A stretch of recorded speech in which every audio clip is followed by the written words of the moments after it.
Aku Fitri. Mungkin kalian pikir hidupku sempurna.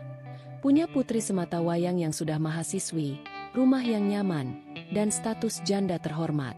Tapi di balik semua itu, ada kekosongan yang menganga. Aku merindukan getaran, sentuhan, dan perhatian.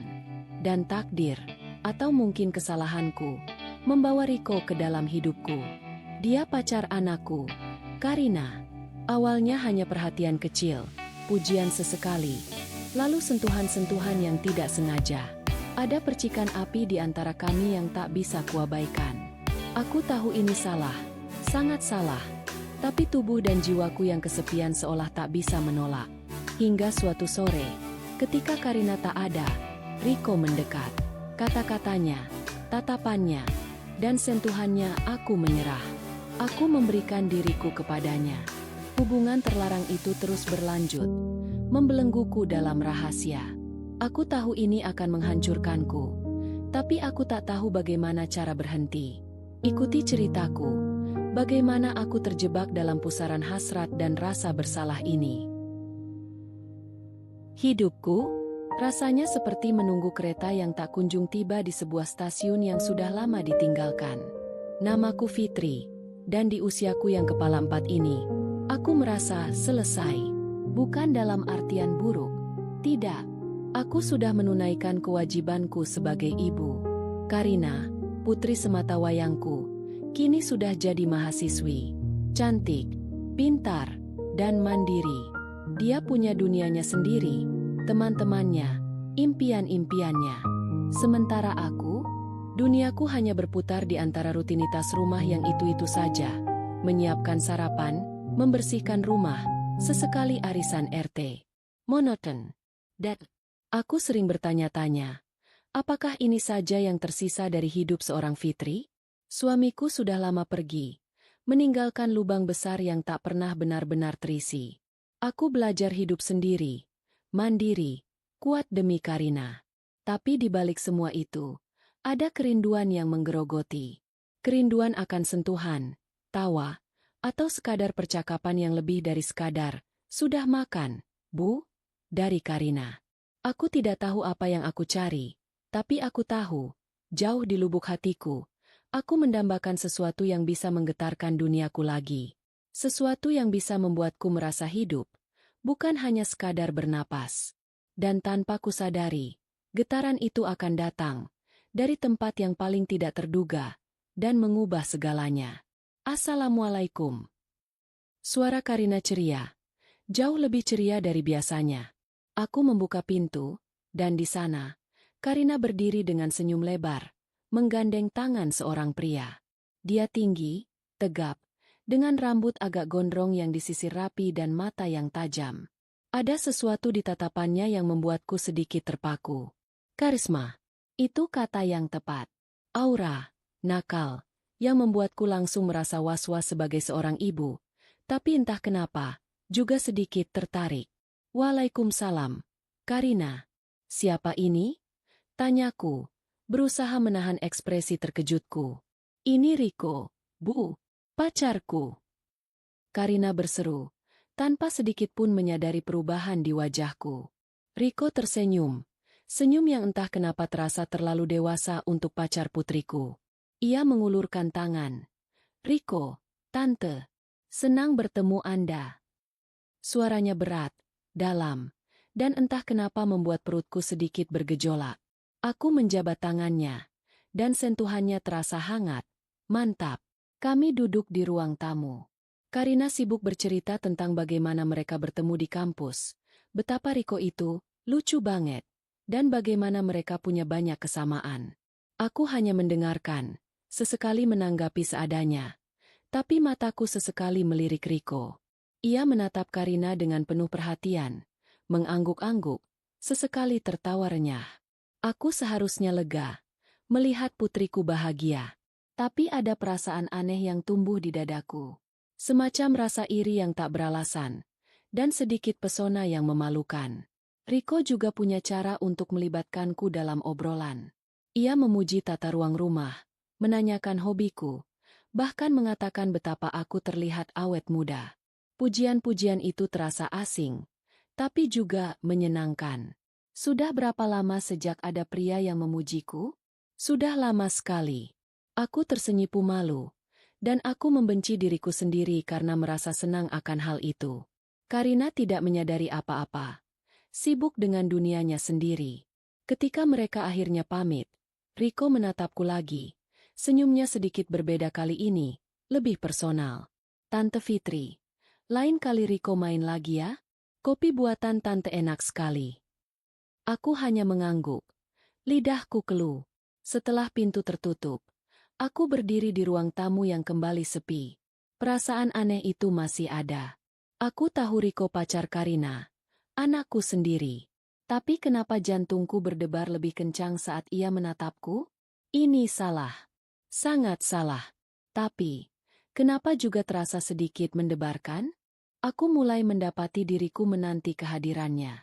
Setiap suara motor di depan rumah, setiap ketukan di pintu, jantungku berdegup lebih kencang. Ini adalah perasaan yang sudah lama sekali hilang dari hidupku. Perasaan yang seharusnya tidak boleh ada untuk pacar anakku sendiri. Tapi aku tidak bisa menipu diri. Riko membawa kembali getaran yang sudah lama mati dalam diriku. Tante Fitri, kok makin hari makin fresh, sih? Riko tersenyum. Matanya memancarkan sesuatu yang bukan sekadar pujian biasa. Kami sedang duduk di teras. Sore itu Karina sedang kuliah. Pasti ada rahasianya, ya? Aku pura-pura tertawa. Tapi pipiku memanas. Ah, Riko ini. Ada-ada saja. Riko beranjak dari kursinya. Mendekatiku. Ia duduk di undakan teras. Persis di dekat kakiku. Tangannya terulur. Seolah ingin meraih sesuatu di pot bunga dekatku, tapi jarinya justru menyentuh lembut betisku. Sentuhan itu singkat, seperti tidak sengaja, tapi aku bisa merasakan panasnya menjalar ke seluruh tubuhku. Aku menahan napas, tidak bergerak. Saya cuma senang aja ngobrol sama tante, bisiknya. Suaranya kini lebih rendah, lebih intim. Ia mendongak, menatapku lurus di mata. Tante itu beda. Gak kayak cewek-cewek lain. Tante itu dewasa, tapi juga rapuh. Dan itu yang bikin saya. Ia terdiam, menatapku dengan sorot mata yang penuh arti. Jantungku berdegup kencang, memukul-mukul dadaku. Aku tahu apa yang ingin dia katakan, atau setidaknya, apa yang kurasa ingin dia katakan. Dan yang lebih mengerikan, aku ingin mendengarnya. Perasaanku campur aduk. Ada rasa bersalah yang luar biasa. Rasa jijik pada diriku sendiri karena membiarkan ini terjadi. Tapi juga ada tarikan magnet yang tak bisa kutolak. Aku ingin melarikan diri. Tapi kakiku seolah terpaku di tempat. Riko, kamu pacar Karina. Bisikku. Suaraku nyaris tak terdengar. Aku mencoba mengingatkan diriku. Mengingatkannya. Tentang batas yang tidak boleh dilanggar. Saya tahu, Tante. Jawabnya. Suaranya tetap rendah. Tapi saya nggak bisa bohong sama perasaan saya. Ia kini mencondongkan badannya sedikit lagi. Wajahnya mendekat. Napasnya hangat menerpa pipiku. Tante Fitri, saya suka sama Tante. Kata-kata itu. Kata-kata yang sudah lama tidak kudengar. Diucapkan oleh orang yang paling tidak tepat. Aku menatap matanya. Dan di sana, aku melihat kejujuran sekaligus kenakalan. Ada gairah yang kuat, gairah yang seolah menarikku ke dalam pusaran. Aku menutup mata sejenak, membiarkan diriku tenggelam dalam sensasi itu. Ini salah, sangat salah. Tapi aku begitu haus perhatian, haus sentuhan, haus perasaan dicintai. Ketika Riko akhirnya menyentuh pipiku, lalu membelai rambutku, aku tidak menolak. Saat bibirnya mendekat, aku membiarkannya. Ciuman itu asing. Tidak seperti ciuman seorang suami.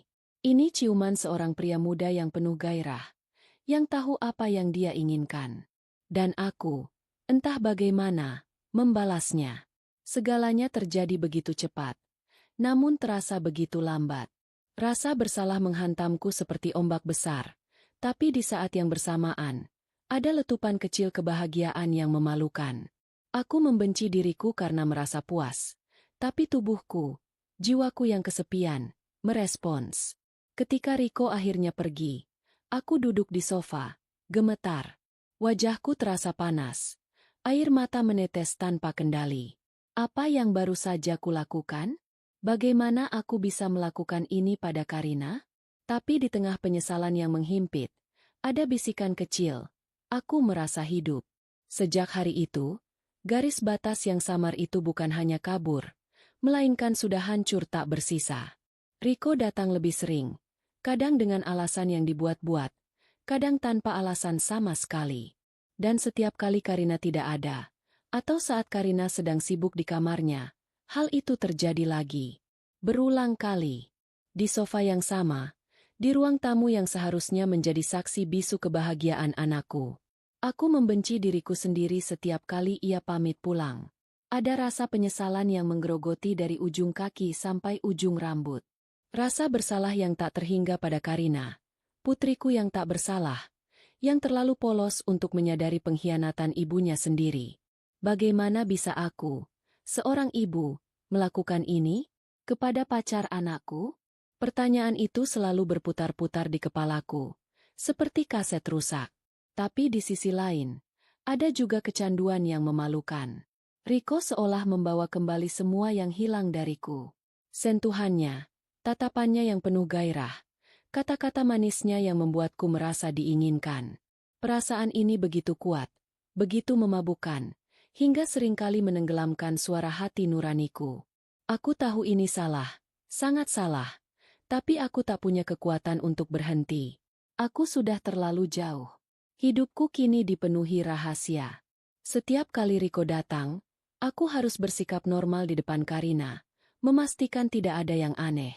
Aku harus pintar menyembunyikan getaran di tubuhku, kemerahan di pipiku, atau tatapan mata Riko yang kadang terlalu lama tertuju padaku. Karina, yang selalu sibuk dengan dunianya, tidak banyak bertanya. Ia hanya sesekali mengomentari, "Ibu kok akhir-akhir ini sering melamun?" Atau, "Ibu kelihatan capek." Aku hanya bisa tersenyum tipis, berbohong, mengatakan aku baik-baik saja. Aku mulai merasa asing dengan diriku sendiri. Wanita di cermin bukanlah Fitri yang kukenal. Mataku, dulunya memancarkan ketenangan, kini terlihat lelah dan penuh beban. Ada bayangan gelap di bawahnya, bayangan dari setiap malam yang kupenuhi dengan pertanyaan, penyesalan, dan ketakutan akan terbongkarnya rahasia ini. Aku terjebak dalam labirin hasrat dan rasa bersalah. Riko memang memberiku apa yang kuinginkan, perhatian, sentuhan, perasaan diinginkan. Tapi harga yang kubayar terlalu mahal, kedamaian batinku, kehormatanku sebagai seorang ibu, dan risiko kehancuran hubungan dengan putriku sendiri. Setiap hari adalah perjuangan. Aku tahu ini tidak bisa terus berlanjut. Ini akan meledak suatu hari nanti, dan saat itu terjadi, segalanya akan hancur. Tapi bagaimana cara mengakhirinya? Bagaimana aku bisa melepaskan diri dari Riko, dari pesonanya, dari kenikmatan sesaat yang dia berikan, tanpa menghancurkan segalanya? Aku berdiri di depan cermin, menatap wanita yang tak kukenal itu, dengan pertanyaan besar menggantung di udara. Sampai kapan rahasia ini akan membelengguku? Dan apa yang akan terjadi jika Karina tahu? Malam ini, seperti malam-malam sebelumnya, aku kembali merenung. Cahaya bulan membanjiri teras, tapi tidak cukup terang untuk menerangi kegelapan dalam diriku. Setiap sentuhan Riko, setiap bisikan gairah, kini terasa seperti bara api yang membakar, meninggalkan luka yang tak terlihat. Luka di hatiku, luka di jiwaku sebagai seorang ibu. Aku tahu, ini bukan cinta. Ini hanya pelarian dari kesepian yang panjang, dari rasa tak diinginkan yang sudah lama bersarang. Riko hanyalah pemicu, sebuah cermin yang menunjukkan betapa rapuhnya aku di balik topeng kemandirianku. Aku membiarkan diriku terbawa arus, tenggelam dalam perasaan yang memabukkan namun beracun. Bagaimana ini akan berakhir? Apakah rahasia ini akan terkuak dan menghancurkan semua yang telah kubangun? Apakah Karina akan melihat ibunya bukan lagi sebagai sosok panutan, melainkan sebagai seorang wanita yang tersesat?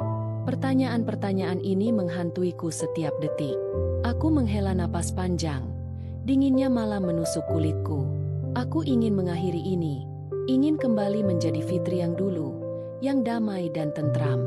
Tapi rasanya seperti terjerat jaring laba-laba.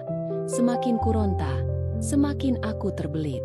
Aku harus mencari jalan keluar, entah bagaimana caranya.